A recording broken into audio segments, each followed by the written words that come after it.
ओम शांति। आज के कथा सरिता में हम आपको एक कहानी सुनाएंगे। कहानी का नाम है भाव दूषित हो तो साधना बेकार। एक संत के शुद्ध भक्तिमय जीवन की बड़ी ख्याति थी। वे प्रतिदिन नियमित जप ध्यान करते, मंदिर में दर्शन करने जाते। एक दिन उन्हें स्वप्न आया।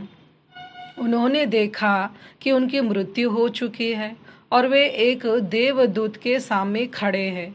देवदूत सब मृत लोगों से उनके किए शुभ अशुभ कर्मों का ब्यौरा मांग रहा है।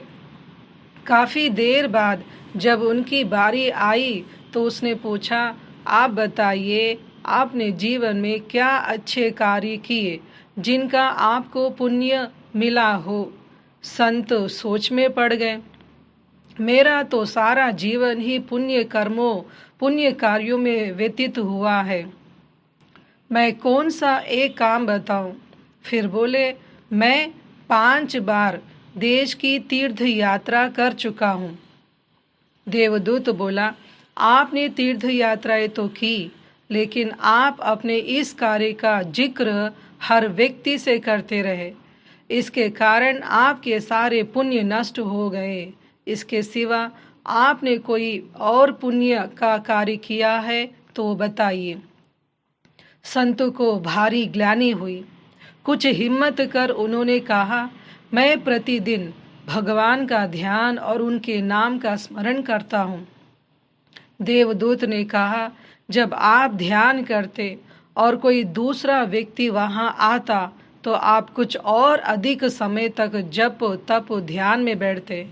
अब संत का हृदय कांप गया। उन्हें लगा कि उनकी अब तक की सारी तपस्या बेकार चली गई। देवदूत ने कहा, अब आप कोई और पुण्य का कर्म बताइए।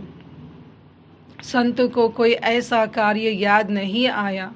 उनकी आंखों में पश्चाताप के आंसू आ गए। इतने में उनकी नींद खुल गई। स्वप्न की घटना से उन्हें अपने मन की छिपी कमजोरियों को परखने का मौका मिला। उन्होंने उसी दिन से सबसे मिलना झुलना प्रवचन आदि छोड़ दिए और एक निष्ठ भाव से साधना में जुट गए।